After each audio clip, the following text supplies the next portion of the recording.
Bonjour à tous, je suis content de vous retrouver pour cette StarCac assez inédite.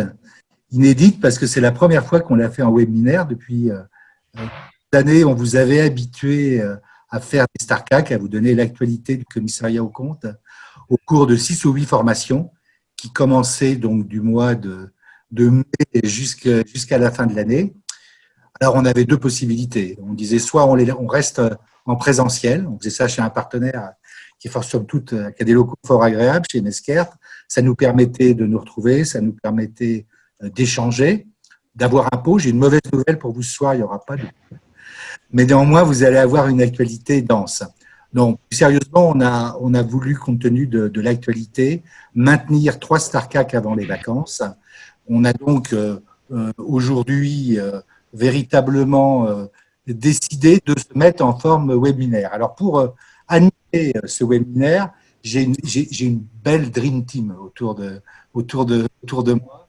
J'ai le plaisir de 3 personnes qui vont m'accompagner au cours de ces formations, que vous connaissez déjà les uns et les autres. Alors, Sabrina Cohen, Sabrina, elle a été élue à l'ordre et puis elle a été présidente d'Inforest, donc elle sait ce que c'est que la formation. Sabrina, elle fait de l'expertise et du commissariat au compte.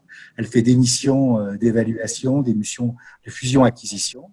Et elle a décidé maintenant de s'investir aussi beaucoup sur le commissariat au compte. C'est pour ça qu'elle est à nos côtés. Frédéric Bouvet, vous le connaissez. Frédéric, ça a été un élu pendant longtemps à la compagnie de Paris. Ça a été l'éternel Benjamin de la compagnie nationale. Eh bien, il reviendra, il sera peut-être encore le Benjamin, mais il va revenir auprès des instances. Et puis, c'est important parce que Frédéric, il ne fait que du commissariat au compte. Il dirige le pôle audit d'un cabinet significatif, comme Camille Perrin, le dernier, qui lui s'est investi. Camille s'est investi. Alors, j'ai un petit souci de. Ouais, oui, c'est bon, c'est réglé. Voilà. Camille s'est investi à la compagnie sous la précédente mandature. Il est actuellement élu. Et bien évidemment, eh bien, il va aussi continuer à s'investir sur les années qui vont venir. Alors, les 3 formations qu'on va faire d'ici, alors j'ai vraiment un petit souci de support. Je ne sais pas de quoi ça vient. Je vais demander simplement à ma régie de me remettre les choses parce que je suis sur le chapitre. Enfin, moi, j'ai un visuel qui n'est pas le bon. Voilà, j'aurais simplement que l'on reprenne le début du support. Je suis désolé, c'est une première, alors il faut s'adapter. Pourtant, on a fait des répétitions et elles étaient bonnes tout à l'heure, mais ça ne fonctionne pas.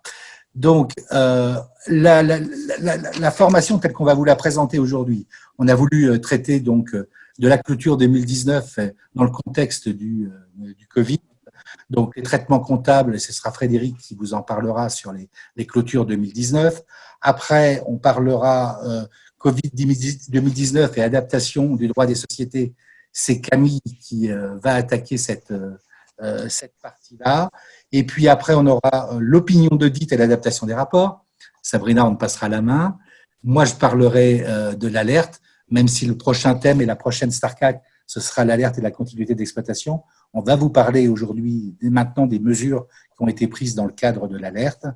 On reviendra sur les attestations des PGE. Ce sera Camille qui reprendra. Et puis après, on aura une innovation par rapport à certains séminaires que vous avez, ou webinaires que vous avez pu suivre. L'adaptation, c'est les clôtures 2020, oui, parce que les clôtures 2020, elles approchent. Et l'ANC, il y a quelques jours, parce qu'on est très à la pointe de l'actualité, a pondu une note qui était assez complète. Vous allez voir, j'espère qu'elle ne vous donnera pas le vertige. C'est Frédéric qui s'attaque à ce gros morceau sur les clôtures 2020. Et vous allez voir, c'est pas triste. Il y a quand même pas mal de choses qu'il va y avoir à traiter en 2020. Et puis, on terminera par un focus sur l'ensemble des sources documentaires. C'est Camille qui nous rappellera aussi bien donc les sources documentaires CNCC, CRCC, ANC et autres. Au cours de ce séminaire, très rapidement, vous allez avoir des petits sondages qui vont vous être communiqués. Donc, ces petits sondages vous permettront comme ça de trouver l'animation moins monotone. Et puis, 2 points. on vous enverra par mail le support à la fin de cette formation, enfin à la fin, c'est-à-dire dans les jours qui viennent. Et par la suite, vous aurez bien évidemment une attestation lorsque vous aurez répondu au questionnaire, puisque vous savez qu'on est formation CAC 120. Il y a tout un process pour pouvoir obtenir les attestations. Donc, vous aurez une attestation puisque cette formation ne sera pas homologuée, puisque l'homologation n'existe plus, mais rentre dans le cadre des formations des commissaires aux comptes. Voilà. Et puis, on ne répondra pas à vos questions, mais si, on répondra, mais parvenir la prochaine fois. En fait, on va faire une foire aux questions. Le support étant dense, on n'aura pas le temps de tout traiter, mais dès l'introduction de notre prochaine StarCAC, qui a lieu le 4 juin, eh bien, on vous passera à ce moment-là les réponses condensées aux questions que vous n'allez pas manquer de vous poser. Frédéric, j'ai déjà beaucoup trop parlé, je te passe la main. Traitement comptable, clôture 2019, c'est à toi. Très bien, merci Vincent pour cette introduction. Donc la première partie, comme Vincent l'a annoncé, sur les traitements comptables de clôture 2019, on a essayé de faire synthétique.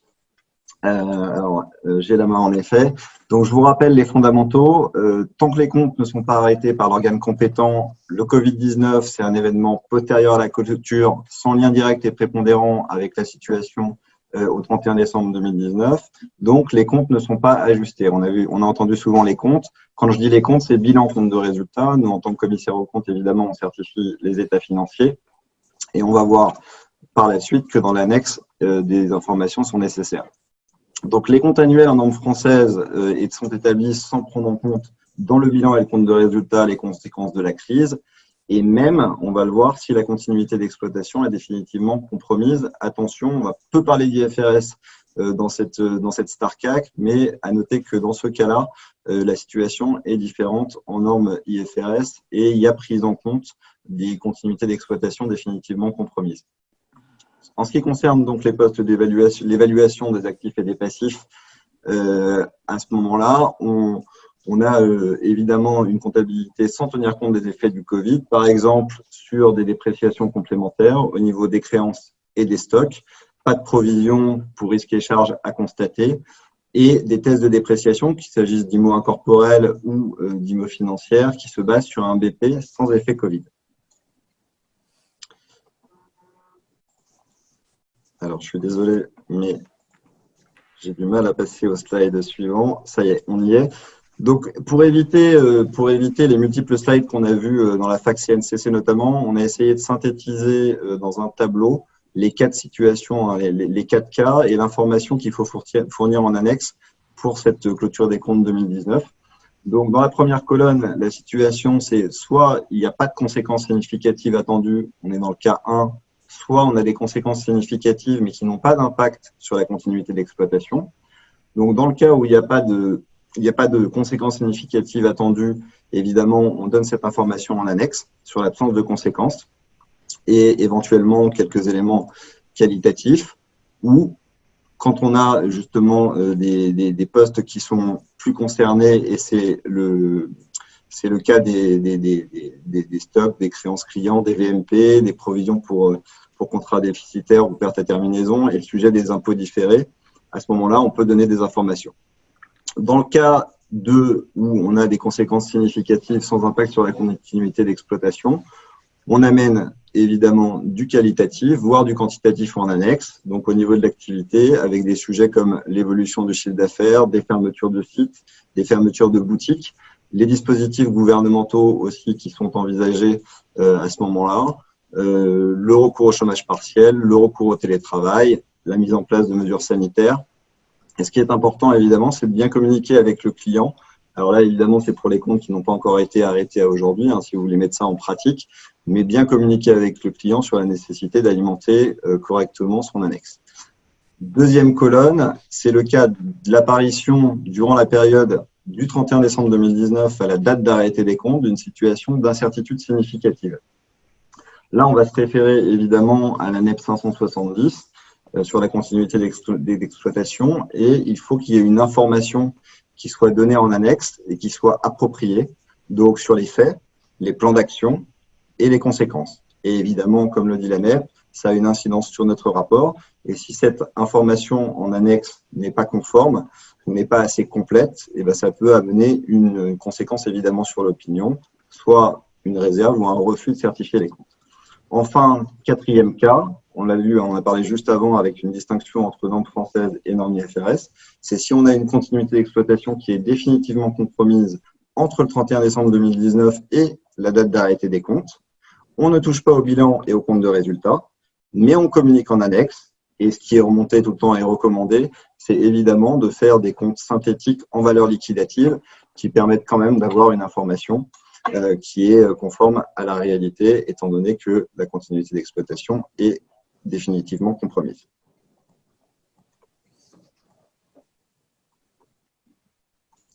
Excusez-moi pour la latence entre les slides. Voilà, donc je vais donner la parole. Alors, on a fait… pardon, je remonte.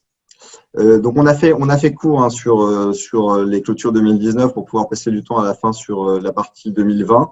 Je vais donner la parole à Camille qui va vous parler de l'adaptation du droit des sociétés.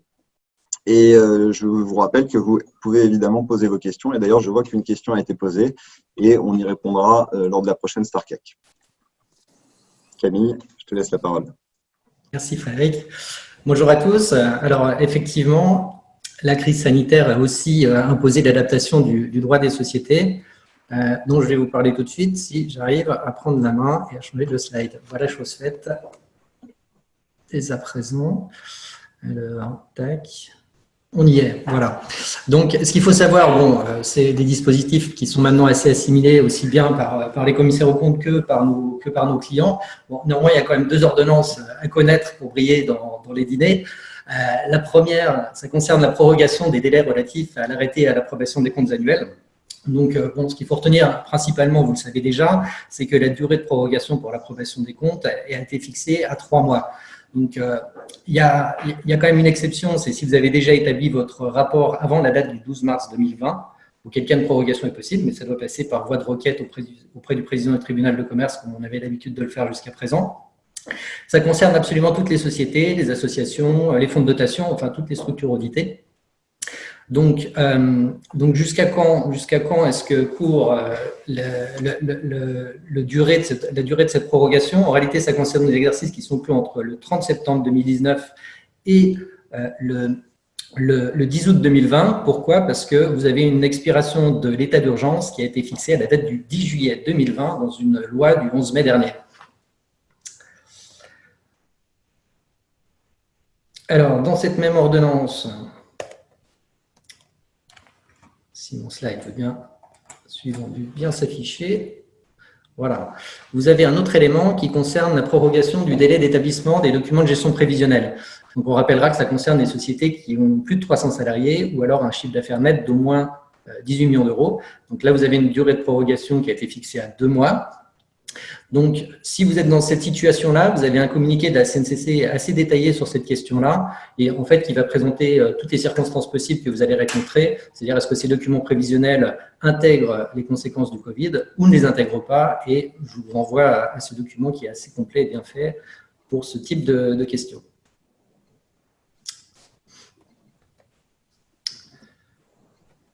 Alors, désolé pour ce petit temps entre chacune des slides. La suivante devrait arriver. La voici. Donc, la deuxième ordonnance, ça concerne l'assouplissement des règles en matière de réunion de conseil d'administration ou d'assemblée générale, pour faire simple. Donc, ça concerne là encore absolument toutes les entités auditées. Donc, de quoi est-ce qu'on parle? Ce sont nos fameux conseils d'administration Zoom, c'est-à-dire que les conseils d'administration qu'on va pouvoir maintenant faire par le biais de conférences téléphoniques ou audiovisuelles. L'idée, c'est de dire que, évidemment, on assouplit les règles, qu'importe les statuts ou le règlement intérieur, on ne peut pas s'y opposer. L'idée étant de faciliter la tenue de ces assemblées de manière, là en l'occurrence de conseil d'administration, à distance.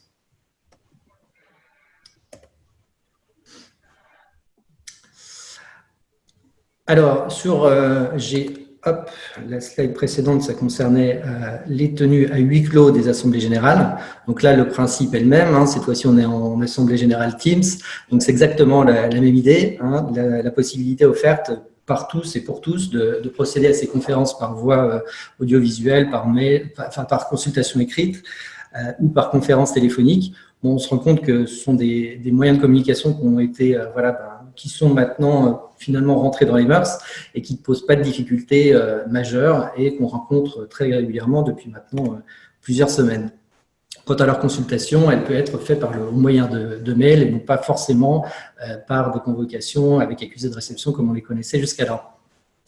Alors, pour ce qui concerne le droit des sociétés, il y a d'autres points d'attention, à commencer par la rédaction du rapport de gestion. Donc là, il faut être bien vigilant, à l'instar de l'annexe, il faudra inclure un paragraphe spécifique sur les événements postérieurs à la clôture de l'exercice, en précisant les conséquences du Covid sur l'activité de la société en 2020, ou alors l'absence de conséquences. En tout état de cause, un paragraphe est obligatoire sur cet aspect-là. Par ailleurs, les deux sujets suivants, ils sont directement liés à la rédaction de nos rapports qui sont proposés par la compagnie et qui sont adaptés à la circonstance du Covid, en tout cas ces cas particuliers que nous présentera Sabrina un petit peu plus tard. Donc, le premier sujet, c'est faut-il nécessairement apporter une communication à l'AG sur le Covid, puisque dans notre rapport, on va indiquer dans les vérifications spécifiques qu'une communication dédiée interviendra au moment de l'Assemblée. Bon, en réalité, ce que nous dit la SNCC dans sa foire aux questions, l'avant-dernière, la troisième version, c'est que cette communication n'est nécessaire que s'il y a des événements significatifs nouveaux, par exemple la négociation d'un nouveau PGE, et qu'aucun texte ne prévoit de formalisme particulier pour cette communication. Bon, dans les faits, on sait bien que pour avoir assisté à un certain nombre de conseils ou d'assemblées, c'est toujours dans les propos introductifs de ce type d'assemblée l'élément qui revient et qui est détaillé à chaque fois, donc ce n'est pas vraiment un sujet en vérité.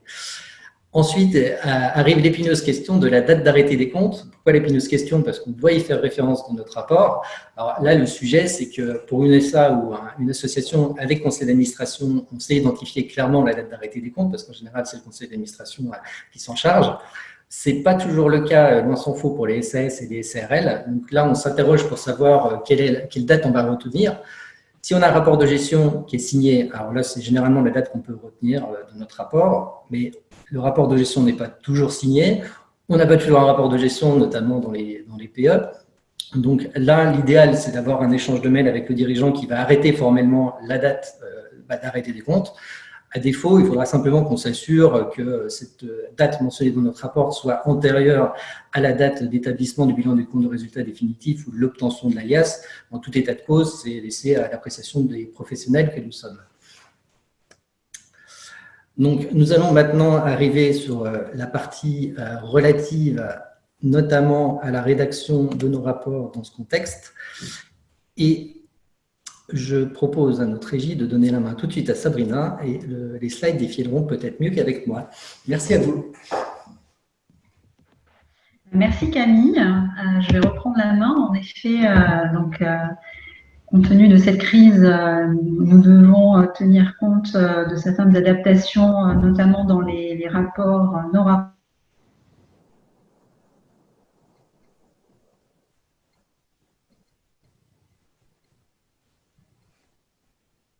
À la fin du slide, vous avez un lien pour vous connecter justement sur les différents sites. Donc, tout d'abord, quels sont les principaux ajouts sur les rapports CAC? Il y en a deux principalement, compte tenu de cette crise. Donc, le paragraphe introductif du rapport doit intégrer la notion de date d'arrêté des comptes. Donc, c'est ce que nous a dit Camille précédemment. C'est une notion importante qu'il ne faudra pas omettre.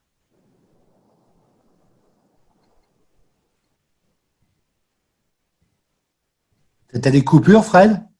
Non, moi j'en ai pas. J'ai les coupures pour Sabrina, oui. Je pense qu'elle doit avoir un petit problème technique. Vous m'entendez? Oui, on t'a pas entendu par intermittence, mais vas-y, là on t'entend. Là, vous m'entendez? Tout le monde m'entend? D'accord. Donc, toujours concernant les adaptations sur les rapports des CAC, donc au niveau des vérifications spécifiques, la mention de date d'arrêté du rapport de gestion doit également être précisée, notamment pour les entités qui doivent donc en établir un. Et s'agissant des événements postérieurs à la date d'arrêté des comptes, il faut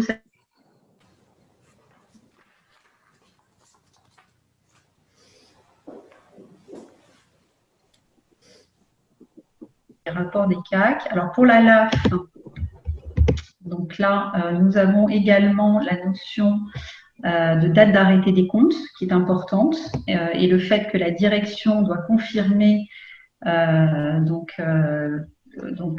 le contexte et les événements en fait liés aux effets du Covid. Également dans la LAF, donc un paragraphe obligatoire doit être inséré dans le cas où des faits ou événements sont susceptibles de remettre en cause la continuité d'exploitation. Et là, un paragraphe optionnel pour les entreprises qui évoluent dans un environnement incertain. Camille, tu reprends la main ? Oui, enfin, là, ce sont des questions qui sont posées et qui sont en fait la reprise des questions de la 4e édition de la foire aux questions de la CNCC à laquelle on vous renvoie toujours parce que c'est un document qui est vraiment très complet. Donc, sur ces questions particulières, donc on va y revenir dans les slides qui viennent.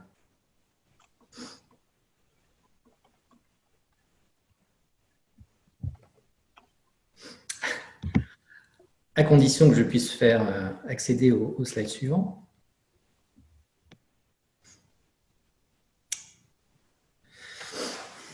C'est ça, les joies du direct?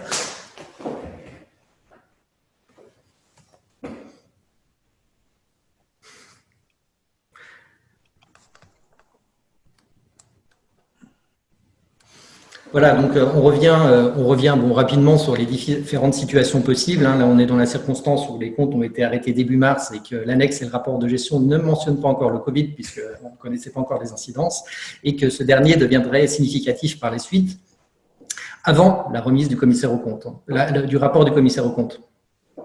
Donc si on n'arrête pas de nouveaux comptes, il n'y a pas d'obligation de le faire, hein, mais simplement, là, pour le coup, il faudra bien s'assurer qu'une communication soit faite à l'Assemblée. Et notamment par le biais de la lettre d'affirmation, et si la déclaration n'est pas obtenue et si l'entité n'a pas l'intention de communiquer, alors c'est le CAC qui va devoir en faire la mention dans son rapport, dans les événements qu'il aura identifiés, au niveau des vérifications spécifiques, et qui communiquera à l'Assemblée les événements dont il aurait connaissance entre son rapport, entre la date d'établissement de son rapport et de l'Assemblée générale. Sabrina, est-ce que tu veux refaire une tentative ou on lâche l'affaire?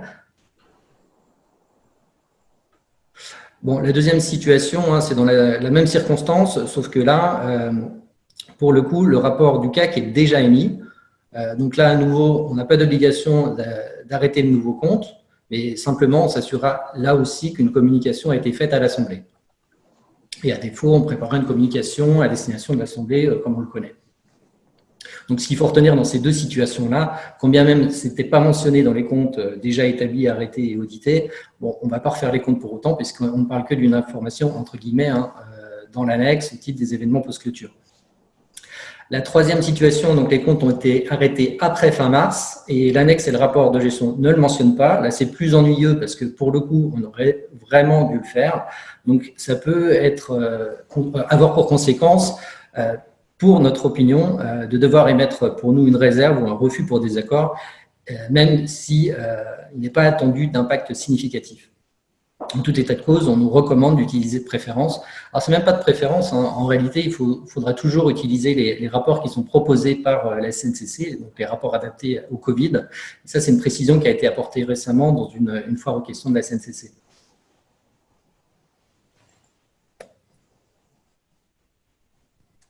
Quant à la quatrième situation, alors là, on a bien arrêté les comptes. L'annexe et le rapport de gestion mentionnent l'impact du Covid, donc tout va bien dans l'absolu. Donc là, pour le coup, on peut formuler une observation pour envoyer l'annexe, mais ce n'est pas une obligation, hein.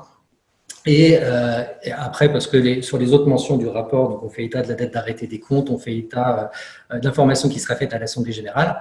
Une observation, c'est optionnel, on peut la faire. Et l'entité doit faire une communication à l'Assemblée si de nouveaux éléments significatifs sont intervenus depuis la date d'arrêté des comptes. C'est ce que je vous rappelais au moment de l'évolution du droit des sociétés à la suite de cette crise sanitaire. Donc, la rédaction du rapport va être adaptée en fonction de l'analyse de la continuité d'exploitation. Et après ça, on nous a fait un petit tableau récapitulatif des différentes situations possibles en fonction de notre appréciation du risque en matière de continuité d'exploitation.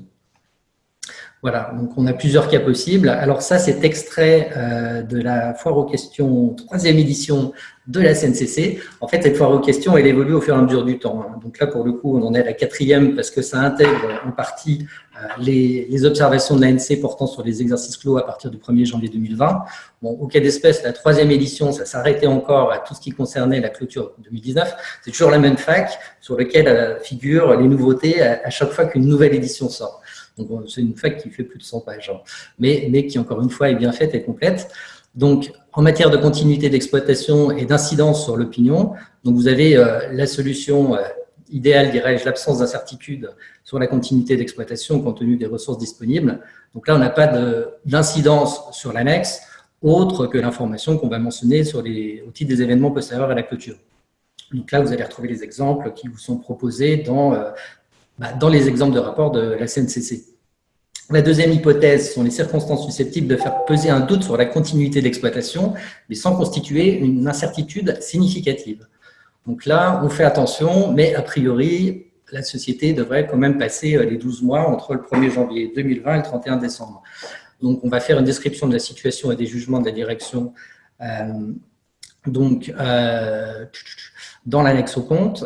Et là encore, pas de mention obligatoire dans notre rapport, mais on pourra faire état de justification des appréciations d'une observation si on pense qu'il a lieu de le faire dans notre rapport. Le troisième point, donc là, c'est bien un petit peu plus compliqué. On a une incertitude significative sur la continuité d'exploitation. Donc, on va avoir sur les comptes une description, enfin dans les comptes, une description de la situation et des jugements de la direction et un paragraphe décrivant l'incertitude significative sur la continuité d'exploitation pour la société auditée. Et nous, dans notre rapport, on va insérer un paragraphe spécifique relatif à l'incertitude significative sur la continuité d'exploitation, conformément à notre NEP 570 qu'on connaissait déjà. Enfin, la quatrième, les deux autres situations qui sont envisagées. La quatrième, c'est les incertitudes significatives sur la continuité d'exploitation aboutissant à des incertitudes multiples. Donc là, on a dans les comptes une description de la situation et des jugements de la direction, un paragraphe qui décrit aussi l'incertitude significative, donc comme dans le cas précédent. Sauf que là, nous, en tant que commission, on sera dans l'impossibilité de certifier. Et donc, ça sera un refus. Enfin, les derniers cas, Camille et Sabrina. L'annexe PCG et le traitement en IFRS, donc avec une continuité d'exploitation définitivement compromise. Et là, évidemment, il y aura aussi une incidence sur la rédaction de notre rapport dans la justification des observations.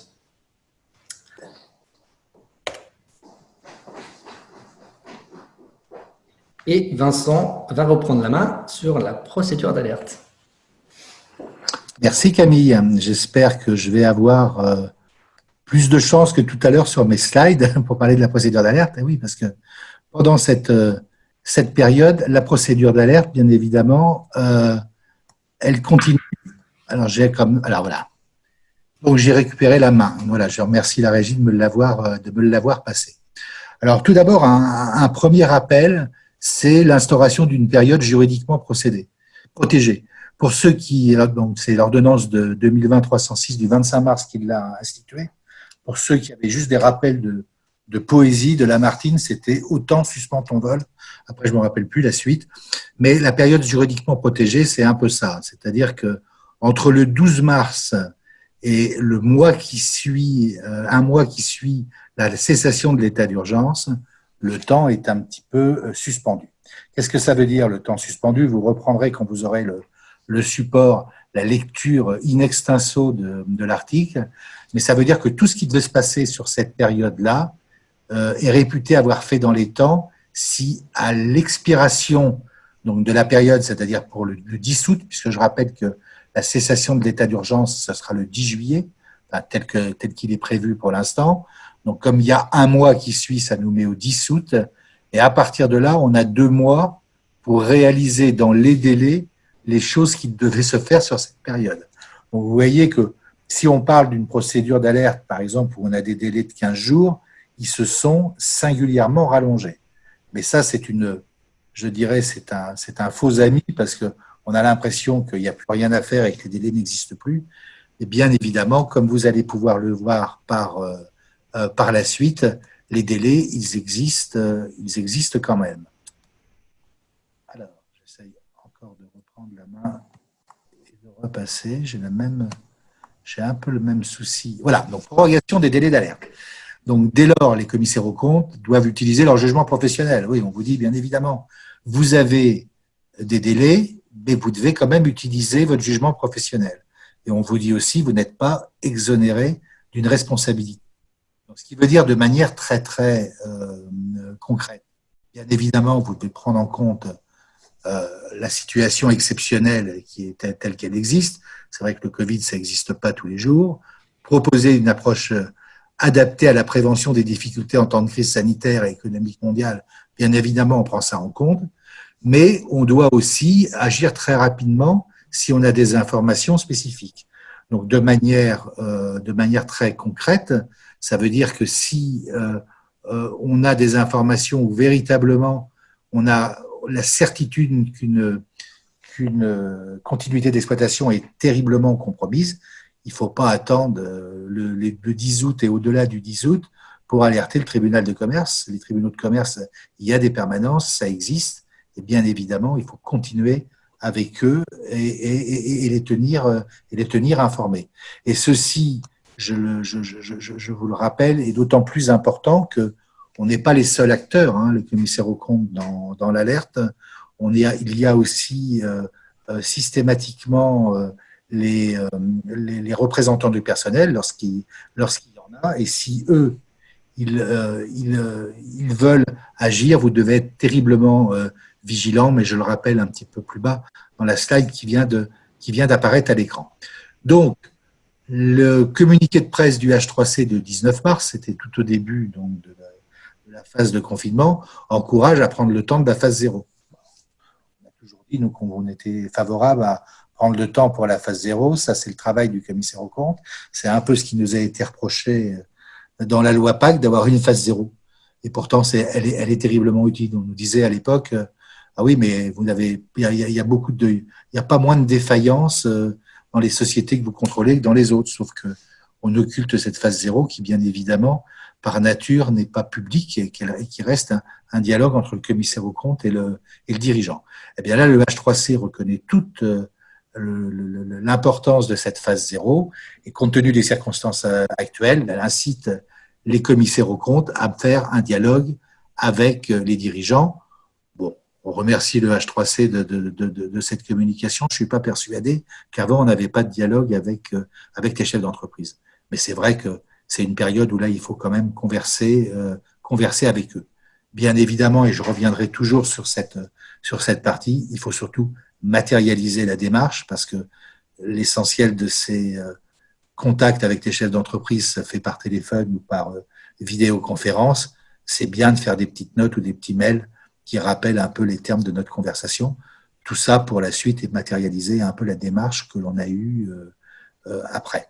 Alors, il convient néanmoins de réserver le pouvoir pour les juridictions éventuellement saisies, de qualifier les faits ou d'apprécier l'existence d'un manquement. C'est ce que je vous disais tout à l'heure, on a une période qui est juridiquement protégée, mais néanmoins, les magistrats peuvent apprécier si on a outrepassé les délais sur lesquels on devait obligatoirement intervenir. Date de cessation des paiements. Ça, c'est important. Vous savez que normalement, lorsqu'on a une date de cessation de paiement, dans les 15 jours, si on ne fait pas état de cette cessation des paiements, c'est un comportement qui est fautif et répréhensif, puisque à partir de là, le dirigeant a failli. Dans les 15 jours, on doit alerter le tribunal de commerce d'une cessation des paiements. Et bien là, qu'est-ce que nous dit l'ordonnance 341 ? Elle nous dit que jusqu'à l'expiration d'un délai de 3 mois après la cessation de l'état d'urgence sanitaire, donc là je vous ai remis la date, ça nous envoie au 10 octobre, l'état de cessation de paiement est apprécié en considération de la situation du débiteur à la date du 12 mars.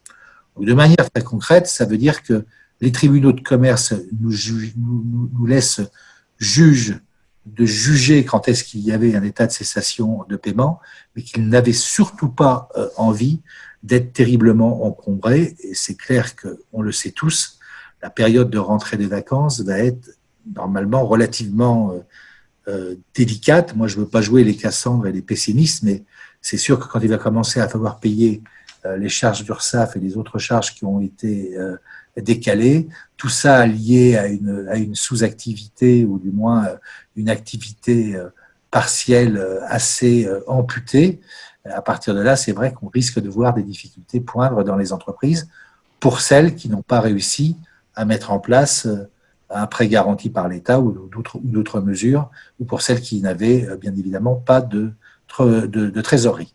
Alors, si l'état de cessation de paiement intervient quand même ultérieurement à la date du 12 mars, l'entité pourra au choix demander soit une procédure amiable, soit une procédure collective.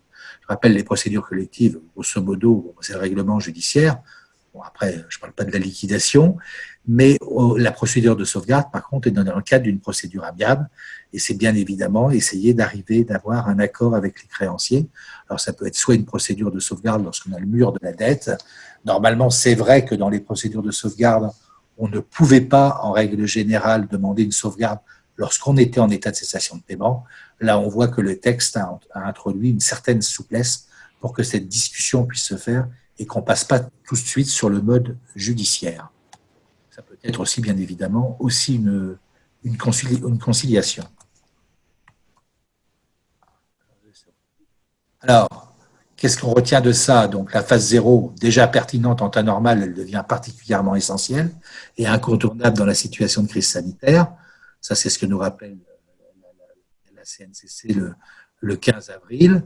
Après, bon, on nous redonne un peu la méthodologie à suivre, mais que vous connaissez tous, état des lieux de l'activité, évolution des difficultés anticipées, bien évidemment un point sur la situation financière et l'évolution de la trésorerie, et puis les mesures prises, en particulier les mesures gouvernementales.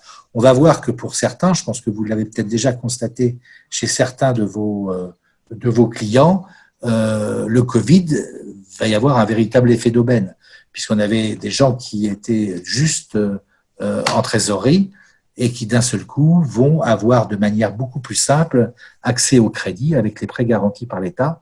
Si ils ont été relativement adroits, s'ils ont eu un bon expert comptable pour défendre leur dossier, et bien évidemment s'ils n'avaient pas non plus par rapport à ça des difficultés antérieures, s'ils étaient évidemment en redressement judiciaire, ils n'ont pas accès au Covid, si c'est le premier exercice, ils n'ont pas accès non plus, mais pour certains, ça va être un véritable effet d'aubaine, et on peut se retrouver, comme on va le voir après, avec des gens qui étaient dans une situation délicate, qui appelaient toute la vigilance du commissaire aux comptes avant la crise sanitaire, et qui d'un seul coup s'améliorent pendant la crise sanitaire, comme quoi des fois, le malheur des uns fait le bonheur des autres.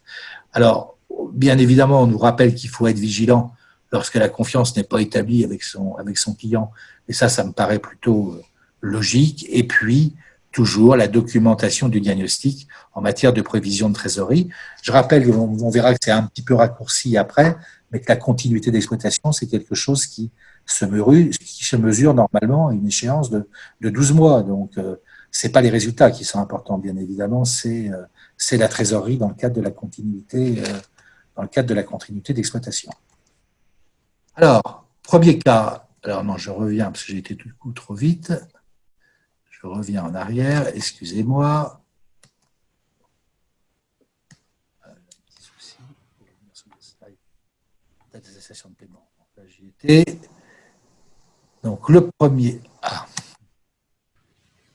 Premier cas. Donc, une procédure d'alerte était en cours au 12 mars 2020. Donc, le commissaire aux comptes, il poursuit sa procédure d'alerte s'il l'avait. Et normalement, il essaye de respecter les délais. Mais, bien évidemment, il va prendre en compte ce que je pouvais appeler tout à l'heure les effets d'aubaine. Alors, soit ça peut être une dramatisation et une accélération de la mauvaise santé de l'entreprise, et la situation deviendrait à ce moment-là définitivement compromise, soit au contraire, somme toute, cette période lui permet de se restructurer, le fait d'avoir des décalages de charges automatiques, comme l'URSSAF, décalage de loyer, mesures de chômage partiel, plus l'accès éventuellement à après, peut d'un seul coup l'aider à se reconforter dans sa trésorerie. Donc là, il va falloir quand même regarder les choses parce qu'il se peut qu'en effet, on ait commencé une procédure d'alerte et qu'on ait tout à fait dans l'état de pouvoir la stopper parce qu'on a une situation qui s'est sensiblement améliorée, du moins en termes de trésorerie. Donc ça, c'est le premier cas. Deuxième cas, ben, la situation n'était pas brillante au moment avant la crise sanitaire et on a envisagé une procédure d'alerte. Là encore, on doit reconsidérer complètement sa position. Ça ne se fait pas seul, ça se fait avec le dirigeant, toujours les mesures gouvernementales, la façon dont on a pu les mettre en place, les mesures de chômage partiel, les reports d'échéances d'emprunt, enfin tout ce que vous connaissez. Un focus particulier sur la bonne obtention des fonds PGE, puisque là encore, vous savez que entre l'accord de principe et la finalisation finale, la finalisation et le versement des fonds sur le compte des entreprises, se passe parfois un certain délai et que c'est évidemment dans la dernière ligne droite qu'on a des fois des mauvaises surprises avec des banques qui accordent dans un premier temps et qui dans un deuxième temps demandent des choses un peu exorbitantes. À regarder aussi, vous savez, vous avez un taux bien évidemment qui est très faible, je crois que la commission est de l'ordre de 0,25% sur les 12 premiers mois, mais au-delà, bien évidemment, c'est pas le cas. Donc, certes, on peut rembourser au bout d'un an, mais si on sait déjà que la société ne peut pas rembourser au bout d'un an, faut voir autant qu'on puisse être devin sur les taux, puisqu'il y a des taux variables, on ne connaît pas les taux que l'on aura dans un an, mais voir quand même que les conditions qui sont octroyées par la banque au-delà de ce délai d'un an sont des conditions normales de marché et pas des conditions extraordinaires ou extravagantes. Et puis, bien évidemment, ce que je disais tout à l'heure, pour l'échéance du mois des échéances qui vont repartir à la rentrée, ça recommence en juin, mais surtout à la rentrée au moment des vacances, il va falloir rembourser les charges sociales et puis peut-être revenir aussi à un mode normal de paiement du loyer et d'autres charges. Donc ça, c'était le deuxième cas. Troisième cas, l'entité a priori a la capacité de passer la crise économique engendrée par le Covid. Donc, à partir de là, il suffit simplement d'avoir une note avec son client et de voir comment on regarde l'évolution. Comme je le disais tout à l'heure, en période de Covid, on a quand même vu l'évolution de l'entreprise. On s'est gardé d'aller au-delà des 6 mois. Je pense que dans certains domaines d'activité, c'est assez compliqué d'aller au-delà de 6 mois. Donc là on ne nous demande pas d'avoir une vision à 12 mois, mais une vision simplement à 6 mois. Et puis, on déclenche bien évidemment la procédure d'alerte s'il y a une dégradation sur la période. Et si sur les 6 mois, on voit que ça ne passe plus. Quatrième cas, le commissaire aux comptes estime que la continuité d'exploitation est gravement compromise. Bon, voilà, il va le documenter, il va informer le tribunal de commerce et il va suivre la procédure. Il en tiendra bien évidemment compte, mais ça, on en reparlera lors de notre prochaine CERCAC, dans son opinion, s'il considère qu'aujourd'hui, ça ne peut plus véritablement passer. Voilà, donc le commissaire aux comptes détermine, au regard de l'analyse de la situation de son jugement professionnel, s'il est opportun de déclencher les phases suivantes et à quel moment. Il faut une application souple des différentes phases de la procédure. On a compris de toute façon que la procédure d'alerte, elle s'est toujours fait de manière, je dirais, concertée avec son client. C'est quand c'est pas concerté que les choses se passent mal. Sous cette période où les gens sont un peu tendus, il faut encore plus prendre de précautions. On est heureux de voir que le H3C reconnaît l'importance de la phase 0 qu'on a toujours menée. Bon, et bien évidemment, là, il faut être simplement souple sur les délais. Quand on n'arrive pas à joindre ses clients, lorsque les modes de communication sont un peu compliqués, lorsqu'on n'a pas accès à l'information, mais que le client est tout à fait de bonne foi, mais qu'il a simplement un peu de temps de latence plus important, les délais qui sont prévus par la loi doivent être appréciés de manière souple. C'est ce que nous donne l'ordonnance, mais comme je l'ai rappelé tout à l'heure de manière initiale, il faut rester quand même vigilant parce que souple, ça ne veut pas dire de manière inconsciente. Voilà, Camille, je vais te repasser la main parce que c'est les attestations PGE. Oui, alors un mot rapide sur les fameuses attestations PGE. Donc, les attestations PGE, en réalité, ce qu'on peut dire, c'est qu'on peut espérer qu'il n'y ait pas de deuxième vague pour la crise sanitaire dans les semaines à venir, j'en sais rien, on peut l'espérer. En revanche, une deuxième vague de demande de prêts garantis par l'État, ça, il semblerait qu'on n'y échappera pas dans les semaines à venir. Donc, en la matière, simplement, ce qu'il faut savoir, c'est qu'on a 2 communications de la CNCC qui existent. La première, ça concerne les attestations donc pour ce qui porte sur finalement l'appréciation, la validation du chiffre d'affaires. L'idée étant de garantir aux banques que la demande du client n'excède pas les 25% du chiffre d'affaires de 2019, voire de 2018 dans certains cas particuliers. Donc en fait, ce communiqué de la CNCC, il traite de toutes les possibilités, c'est-à-dire les comptes ont été arrêtés, ont été approuvés, votre audit est fait ou est en cours. On ne va pas détailler tout ça dans un logigramme de 46 cases, mais je vais vous renvoyer, si vous êtes concerné, à ce communiqué. Et nous avons un autre communiqué de la CNCC avec, là encore, des exemples de rapports qui sont mis à disposition des commissaires aux comptes, et ça concerne plus spécifiquement des demandes d'attestation de ratio. Si la slide suivante veut bien s'afficher. Voilà. Donc là, c'est pareil, vous avez tous les cas qui sont présentés dans cette documentation.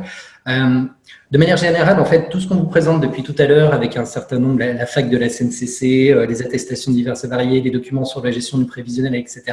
Si vous êtes encore là dans 25 minutes, je vous dis où tout trouver d'un seul clic. Vous aurez tout sur une seule page Internet, tous les liens possibles et imaginables, sur un site qui est très, très bien présenté. Et je vous en dis plus tout à l'heure. En attendant, je vais repasser la main à Frédéric qui va vous présenter en exclusivité mondiale les recommandations de l'ANC pour les comptes clos à partir du 1er janvier 2020. Merci Camille. Écoute, tu passes bien à l'écran. En exclusivité mondiale, tu exagères peut-être un petit peu parce que je suis sûr qu'il y a des confrères. Il y a des confrères qui se sont déjà rendus sur le site de l'ANC et qui ont peut-être regardé la FAQ. Présentée par un garçon de talent. Ah, c'est gentil. J'adore quand tu me flattes. Bon, plus sérieusement, je prends la main. J'espère que je n'aurai pas de problème non plus pour passer les slides. Voilà. Le traitement comptable sur les clôtures 2020. Alors, jusqu'au 18 mai, on avait des éléments dans la communication de l'ANC du 2 avril qui distinguaient les clôtures entre le 1er janvier 2020 et le 11 mars, qui était la date de classification en pandémie mondiale par l'OMS, où là, il fallait évidemment faire une analyse pour voir si cet événement avait pris naissance au cours de cette période et du coup en tirer les conséquences. On n'était pas très très clair. Et puis pour les clôtures postérieures au 11 mars 2020, évidemment, il fallait en tirer les conséquences dans les comptes, mais on avait peu d'informations.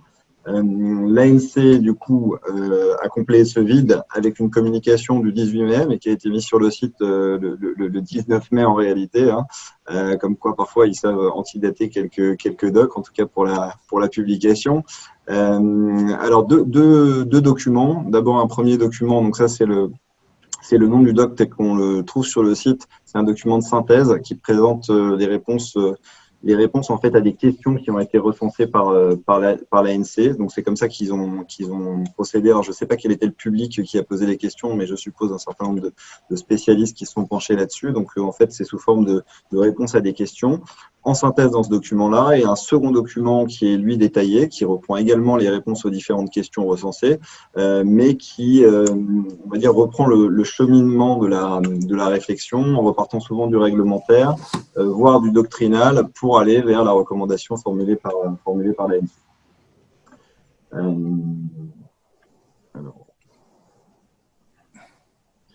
Alors, je crois que j'ai passé, ouais, il faut faire attention, excusez-moi. Je reviens. Voilà. Donc, nous, on va vous présenter, on va dire, la grande majorité des réponses aux questions qui sont formulées dans le document de synthèse, mais ce n'est pas complètement exhaustif.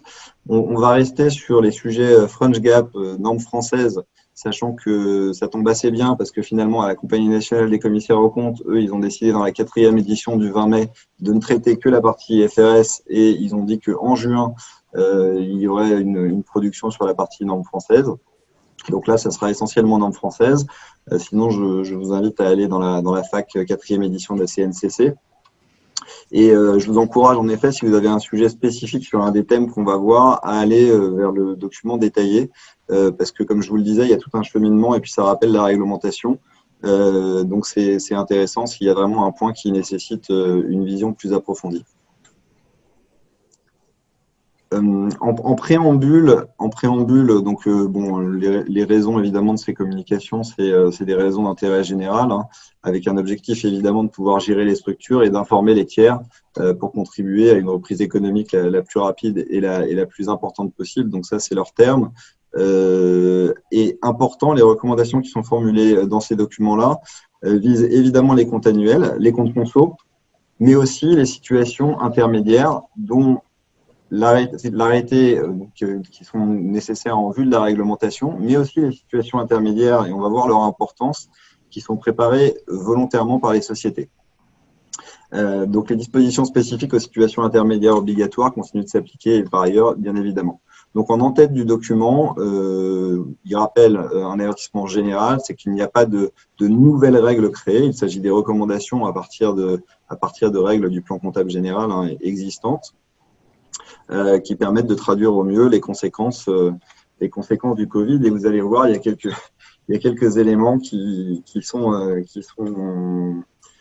voir, notamment des tableaux à mettre en annexe.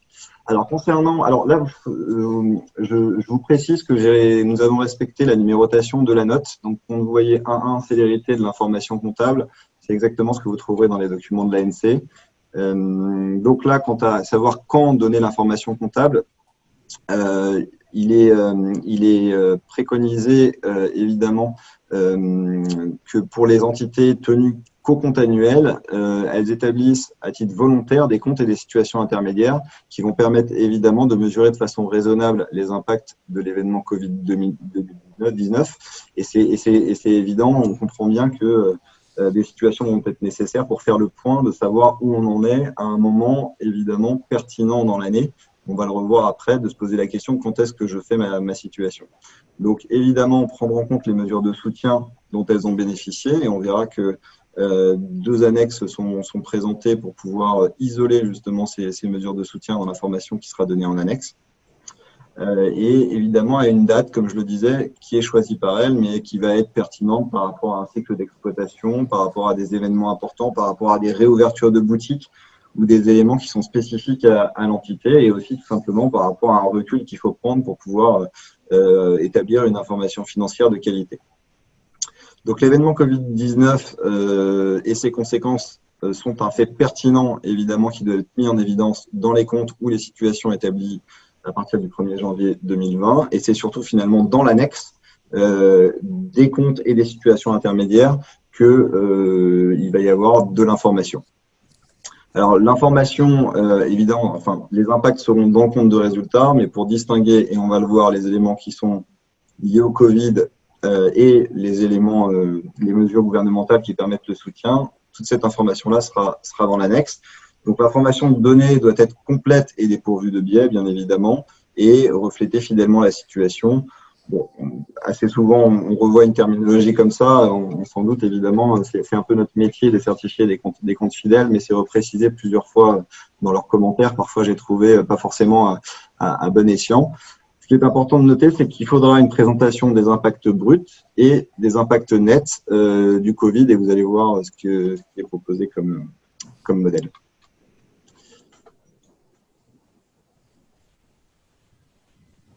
Désolé, il y a un petit peu de latence. Donc, il est rappelé l'importance et le lien, évidemment, entre le rapport de gestion et les comptes.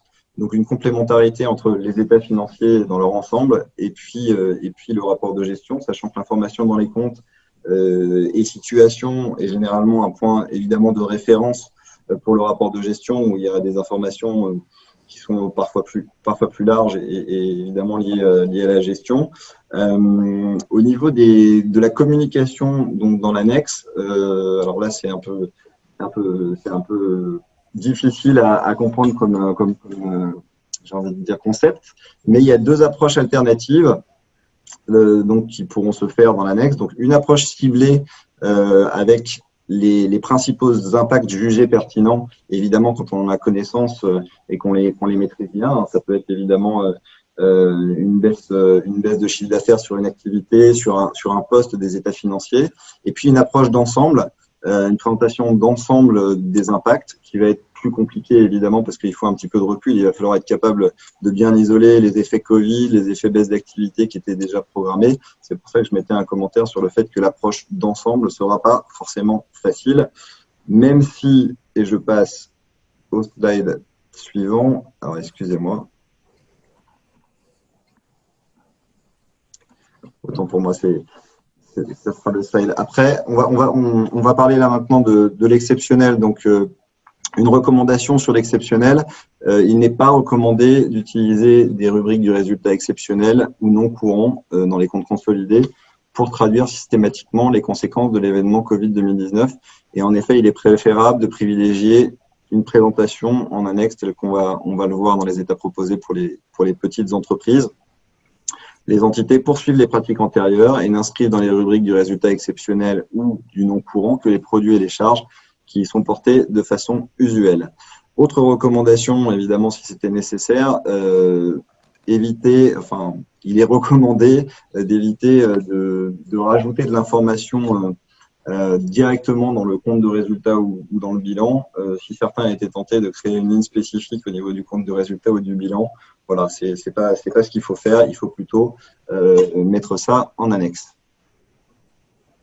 Donc, deux états qui sont en annexe à la note détaillée, qui sont l'état 1A et 1B, pour respectivement le compte de résultat et le bilan.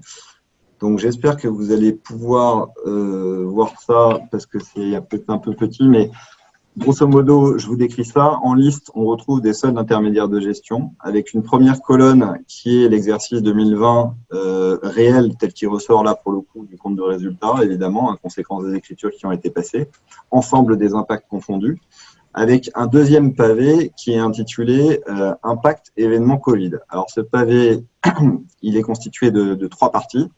Une partie impact brut. Alors c'est là que ça va être compliqué parce que le tableau, il est évidemment très, très beau, mais c'est là que ça va être compliqué et que ça va nécessiter évidemment des travaux pour bien définir l'impact lié au Covid ou l'impact qui aurait pu être lié à un autre élément qui était connu avant le Covid ou à un élément de concurrence, par exemple, je pense sur le chiffre d'affaires.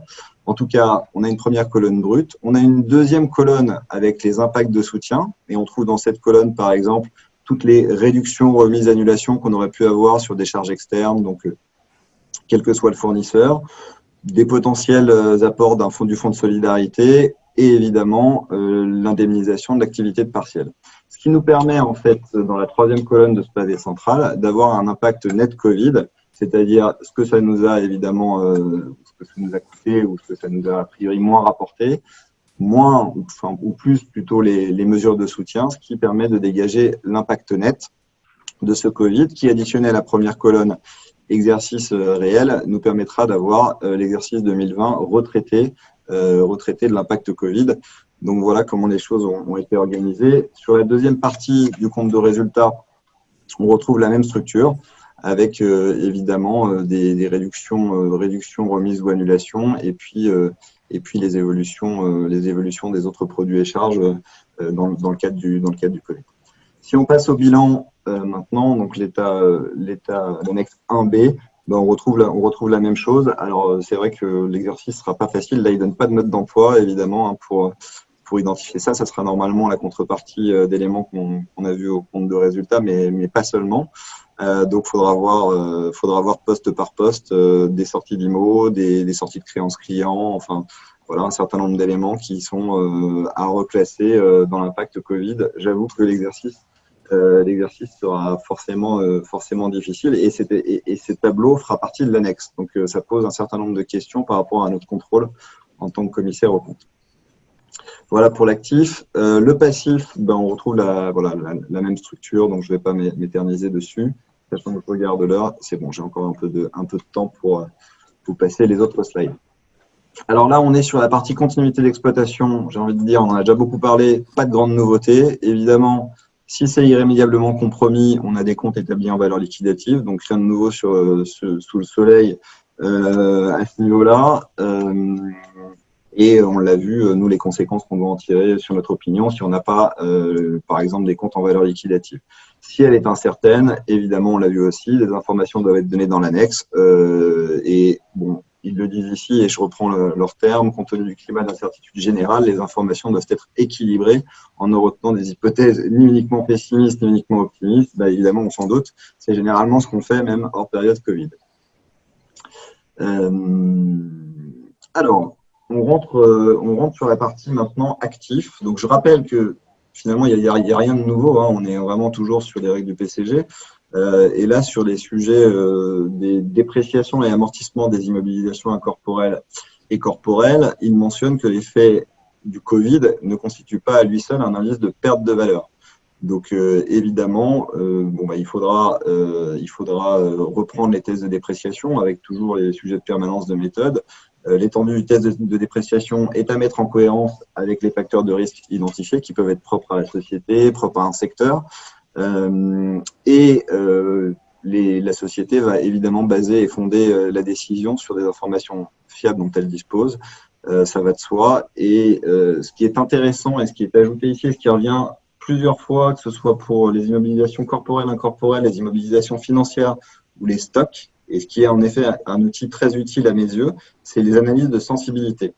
Alors pour les moins initiés, je me permets une explication, enfin, c'est comme ça que je le perçois. Évidemment, les analyses de sensibilité, c'est si on modifie un paramètre d'une estimation, voir quel résultat on aura. Donc là, on est sur des immobilisations incorporelles. Si on est sur un Mali technique ou sur un fonds de commerce et qu'on a une méthode d'évaluation qui s'apparente à ce qu'on pourrait avoir sur des IMOFI avec des cash flows projetés, évidemment, en fonction d'un chiffre d'affaires ou d'un autre, on va avoir des résultats différents.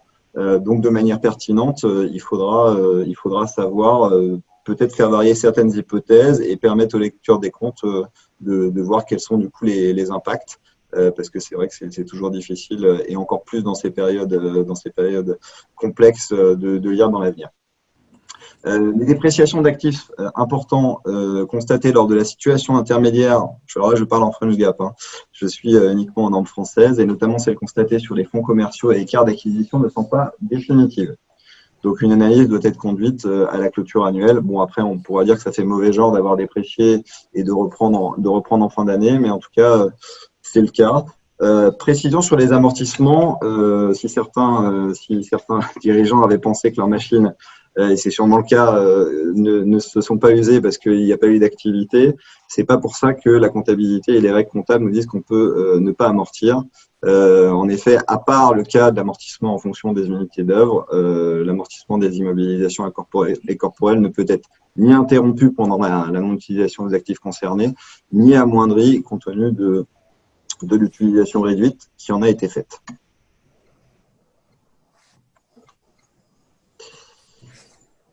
Pardon. Alors, maintenant, en ce qui concerne les actifs financiers, bon, rien de novateur, hein, on a parlé des IMO incorporels. Quand on a une projection, et il le précise, sur des flux de trésorerie, évidemment, ces flux sont construits sur des hypothèses raisonnables et cohérentes. Ça va de soi. Je pense qu'on le faisait déjà comme ça quand on contrôlait tous les tests de dépréciation. Donc, je vais pas m'attarder. Ça va de soi encore plus vu le contexte. Alors, concernant les stocks, donc première chose, le fait qu'il y ait une baisse du niveau de production, donc une sous-activité, il n'y a pas de prise en compte de cette sous-activité dans l'évaluation du coût de production des stocks. Important. Bon, en ce qui concerne l'étendue des travaux d'analyse de la valeur des stocks, elle est évidemment à mettre en cohérence avec des facteurs de risque identifiés. Alors là, ça va évidemment changer en fonction des activités et des circonstances. Sur de l'alimentaire, on a vu des choses, notamment les fromages ou les jambons. Voilà, on a des sujets. Après, ils sont différents. Évidemment, si on est dans l'industrie et sur certaines pièces sur certains stocks qui sont pas périssables, voilà, il faut toujours rester sur des informations les plus fiables dont on dispose au moment où on évalue ces stocks. L'entité devra par contre, c'était déjà le cas, mais indiquer clairement les éléments qui sont retenus, et comment a été fondée la décision, par contre, de déprécier ou non et de comptabiliser une dépréciation sur ces stocks. Et on le voit ici, et je vous le disais, pareil avec une analyse de sensibilité, si on s'est basé sur une hypothèse pour que les lecteurs des comptes puissent se rendre compte de l'impact d'une hypothèse un peu différente du fait qu'on voilà, on n'est pas complètement sûr à un moment donné. Alors, en ce qui concerne, alors c'est évidemment des éléments qui obéissent aux règles existantes, hein, sur les créances commerciales et l'imposition différée. Alors d'abord sur la partie créances, un retard de paiement du fait du Covid ne constitue pas à lui seul un critère de déclassement. Évidemment, par exemple de mise en doute, hein, c'est certain, ça semble du bon sens.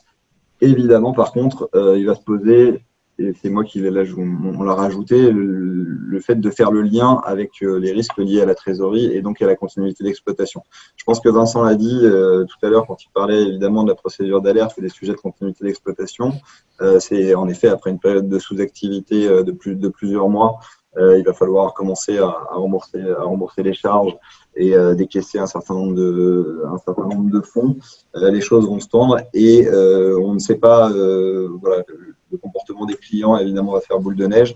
Donc c'est sûr qu'on doit être attentif au sujet de trésorerie, même s'il n'y a pas de déclassement des créances uniquement du fait du Covid.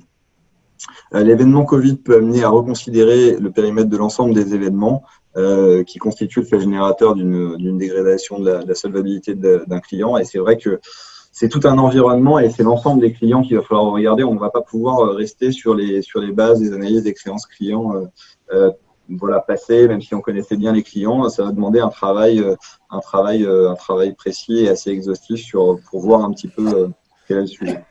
Sur l'impôt différé, donc il est juste rappelé la règle. Hein. Évidemment, les créances d'impôt différé dont la récupération dépend toujours des résultats futurs ne seront inscrites à l'actif que s'il est probable que l'entité va être en capacité de les récupérer grâce à un bénéfice qui va être attendu. Et il rappelle que, comme le prévoit le règlement CRC 9902, il est présumé qu'un tel bénéfice n'existera pas lorsque l'entité a supporté des pertes au cours des 2 derniers exercices. Donc, être très prudent par rapport à l'inscription dans les comptes consolidés des impôts différés actifs et évidemment, toujours pareil, bien documenter ça avec des business plans fiscaux qui permettent de s'assurer qu'on sera sur un résultat fiscal positif et donc sur un impôt. Alors des réponses que vous auriez sûrement trouvées seules, mais il les précise. Comment se traite le PGE? Bon ben pas de choses incroyables. Hein. Comptabilisation dans les emprunts auprès des établissements de crédit, à mentionner à plus d'1 an, sauf si l'entité a décidé de ne pas demander l'amortissement sur une période additionnelle. Hein, si on se limite aux 12 mois avec la garantie d'État et aux 0,25%. Évidemment, le coût additionnel éventuel de la garantie et si la société exerce justement cette clause du contrat, et ben, ces intérêts-là, ils seront comptabilisés assez classiquement, donc pas de nouveauté. Concernant les dettes fiscales, sociales et commerciales, tout ce qui est rééchelonnement de dette ou report de règlement d'une dette ne va pas modifier la nature de la dette et donc pas d'impact sur la comptabilisation initiale ni sur son montant. Concernant les annulations de dette, évidemment, si une dette est annulée, elle est sortie du bilan. On verra tout à l'heure pour les dettes commerciales comment c'est traité au niveau du compte de résultat. Quand on a une clause de retour à meilleure fortune, évidemment, ça fait l'objet d'une comptabilisation dans la surveillance des faits générateurs qui est prévu par les clauses contractuelles. Alors, justement, on en parlait, dettes financières qui sont devenues exigibles. Alors, là, on n'y est pas tout de suite. Là, on est sur le sujet des covenants et des ratios qui sont imposés par les banques. Et donc, il est précisé, évidemment, en cas de rupture d'un covenant et donc d'un ratio imposé, la dette est reclassée en totalité à court terme dans l'état des échéances de dette. Parce que vous le savez, si on ne respecte pas, dans certains cas, des ratios entre généralement la trésorerie, les fonds propres, le total des dettes financières, il est précisé dans les contrats que cela peut donner lieu à l'exigibilité ou ça donnera lieu à l'exigibilité du prêt. Ce qui est important de noter, c'est qu'en cas de rupture d'un covenant à la date de clôture, évidemment qui rend la dette exigible à cette date, mais qui a donné lieu avant à une renégociation, à ce moment-là, on n'a pas lieu de reclasser la dette à court terme. Par contre, en cas de rupture d'un covenant entre la date de clôture et la date d'établissement des comptes, et là on est sur un événement postérieur, on me dit qu'on n'entend pas bien, alors je ne sais pas, ceux qui peuvent parler, est-ce que vous m'entendez bien? Oui. Oui, bon, alors écoutez, je continue. Donc, en cas de rupture, en effet, d'un covenant entre la date de clôture et la date d'établissement des comptes, on est sur un événement postérieur qui doit faire l'objet d'une information en annexe.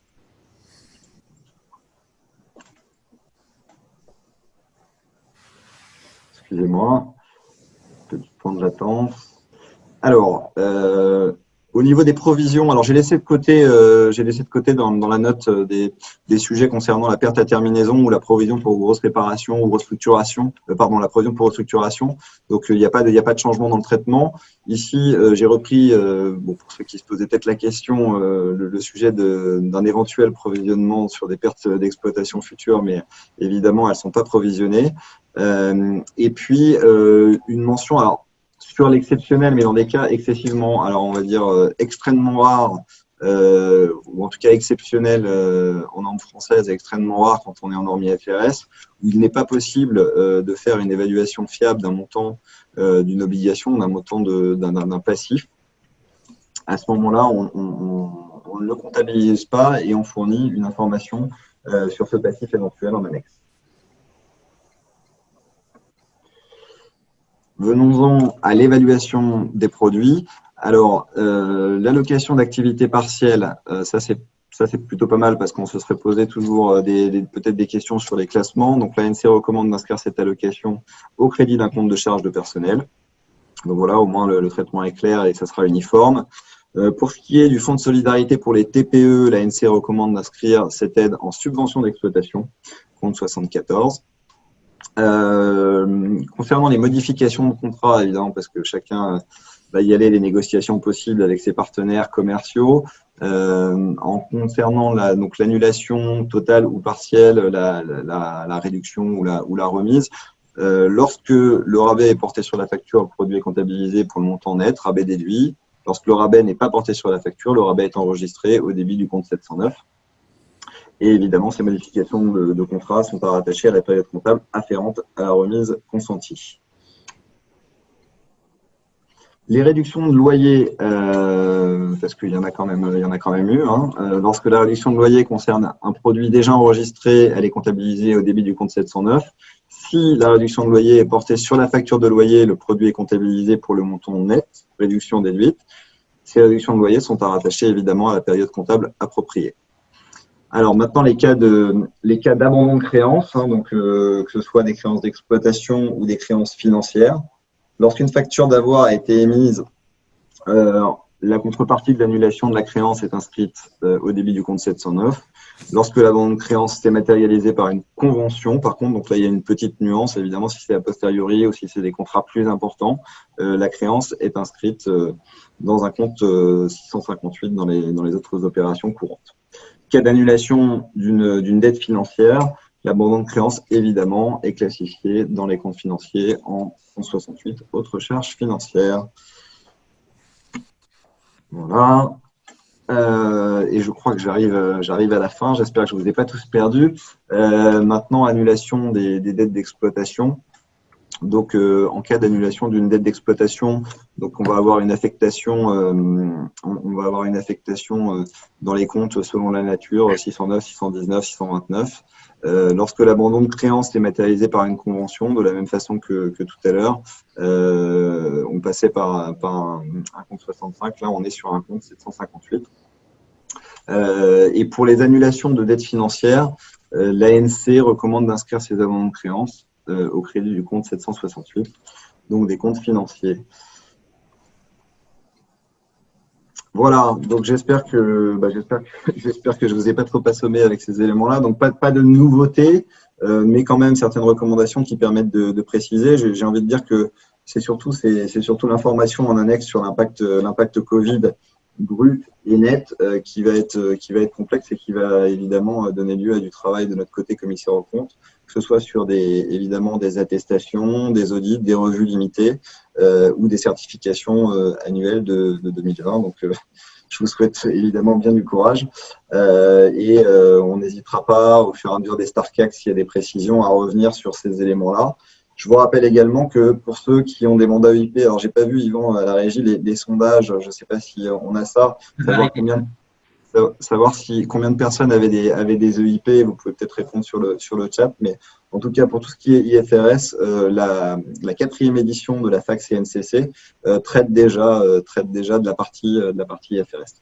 Voilà, merci. Je vais passer la parole de nouveau à Camille, qui va nous présenter brillamment les différents documents.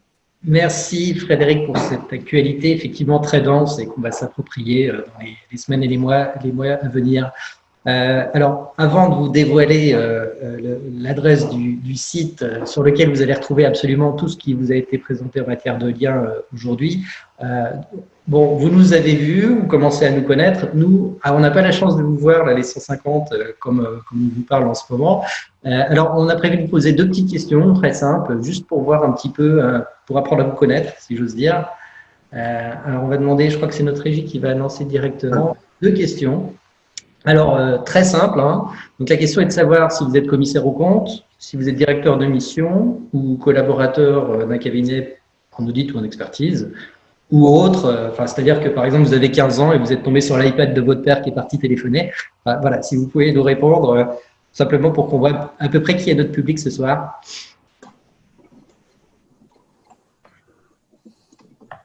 Je réponds en même temps que vous. On peut pas. Nous, on peut pas, nous.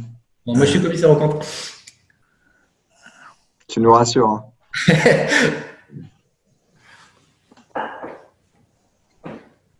Alors, peut-être que ça va nécessiter que tout le monde ait répondu. On va avoir une réponse en live. Ah, on a des réponses. On a une expert comptable mémoire. Ah, ça y est, en live. Donc, on a une grande majorité de commissaires aux comptes, hein, Vincent, tu vois. Mais des directeurs de mission également pour 10%. Des collaborateurs et il y a quand même 7 personnes en autres, c'est assez intéressant. C'est peut-être les enfants dont parlait Camille. C'est ça, c'est possible. En tout cas, welcome. Des futurs commissaires aux comptes, c'est ça. Voilà. Peut-être des étudiants. C'est possible. Et alors, une deuxième petite question très, très simple.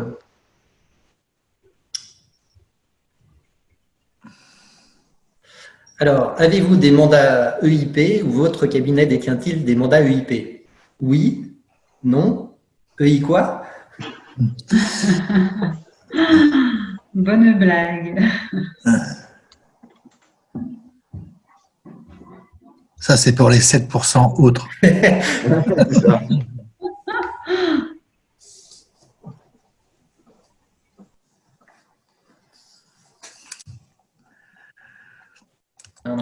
Donc, une écrasante majorité de cabinets sans mandat EIP, mais quand même 12% de confrères qui ont eux-mêmes des mandats EIP ou exercent dans un cabinet détenant des mandats EIP. C'est intéressant. 3 personnes. Ouais. Merci. Ouais. Donc, entité d'intérêt public. Hein, ça nous permet aussi d'orienter un petit peu par rapport au public les prochaines StarCAC. On voit qu'on ne peut pas complètement négliger en effet des sujets potentiellement IFRS, en tout cas importants. Donc, c'était important pour nous d'avoir ces informations. Camille, je te laisse reprendre la main pour présenter la doc. Oui. Alors donc je remets ma casquette d'élu de la CRCC cette fois-ci. Donc je ne sais pas si vous avez eu l'occasion d'aller sur le site de la CRCC de Paris. Donc on a fait une page dédiée à tout ce qui concerne le Covid en matière de documentation. Donc là, je vous ai reproduit 2 tableaux, mais il y en a d'autres qui sont sur cette page récapitulative. Donc le premier, ça porte sur tout ce qui concerne l'exercice de la mission de CAC. Donc c'est là que vous allez retrouver la foire aux questions de la CNCC, des communiqués de CNCC divers et variés. Donc à chaque fois, c'est vraiment une page qu'on met à jour quotidiennement. On est plusieurs à avoir mis en place un système de veille.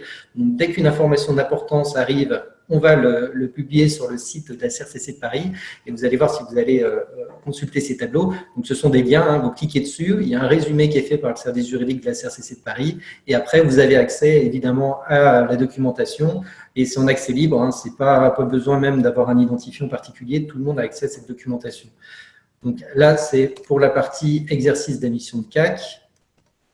Et juste après, si le slide veut bien s'afficher, c'est pour tout ce qui concerne l'actualité juridique et normative, y compris donc les fameuses recommandations de l'ANC que vient de nous présenter en détail Frédéric, et tous les autres sujets qui ont pu être abordés, abordés, ou en tout cas les publications récentes depuis le mois de mars.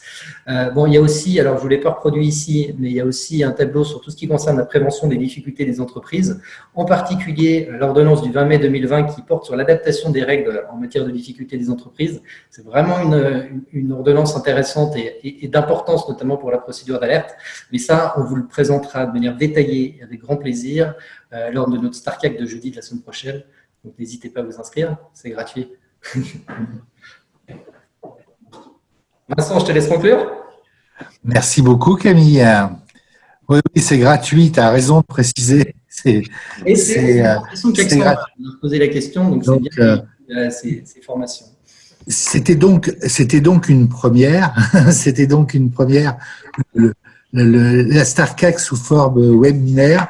Tout d'abord, quelques excuses pour les imperfections techniques que nous avons eues, mais globalement, on a pu reprendre le fil. Moi, je voulais donner un immense merci à mes co-animateurs, Sabrina, Frédéric. Sabrina, j'ai énormément de regrets parce que toi qui avais bossé sur ta partie, qui avait la partie la plus belle en plus. Ouais, et alors, on voulait vraiment que ce soit toi qui soit le cœur de cette animation. Bon, ça, Camille a repris ça avec brio. Voilà, c'est toi qui a subi les aléas de la technique. Non, mais globalement, je pense que vous avez eu une formation assez complète. C'était bien de pouvoir en effet intégrer les dernières recommandations de l'ANC sur les clôtures 2020. Ça, c'était important de le faire. On vous donne donc 2 rendez-vous le 4 juin. C'est donc avec un titre que vous voyez qui est promoteur, un CAC utile vigilant en cas d'incertitude sur la continuité d'exploitation. On a traité l'alerte aujourd'hui. On va la retraiter bien évidemment la semaine prochaine, mais on va parler beaucoup plus globalement de la continuité d'exploitation et de la démarche du commissaire aux comptes dans ce cadre-là. Et puis, le 9 juillet, rendez-vous pour le nouveau code de déontologie. Beaucoup se posent quand même de questions. Révolution ou hold-up, vous voyez, on n'a pas parlé que de rebond, on a parlé surtout d'une révolution et de savoir si, par contre, ça ne met pas en cause l'activité des cabinets libéraux. Donc, je ne dévoile pas déjà les conclusions qu'on aura. On aura sûrement beaucoup à échanger les uns et les autres. Le 4, on commencera par la foire aux questions. Si vous avez des questions je pense qu'il y en a eu déjà quelques-unes qui ont été posées, on va les analyser et on débriefera cette StarCAC-là en introduction de la prochaine, donc le 4 juin prochain. Les horaires, c'est toujours les mêmes. Comme on vous l'a dit tout à l'heure en introduction, c'est homologué CAC 120.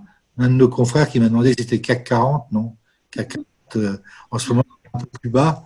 Mais nous, c'est vraiment du CAC 120. Donc, ça veut dire qu'en effet, on a tout un process après de questionnaire pour que vous puissiez avoir une attestation et le remplir dans vos déclarations de formation. J'espère que cette première vous a plu. Je vous souhaite à tous une bonne soirée. Un grand merci d'avoir participé et à très bientôt. Merci à tous. Merci à tous.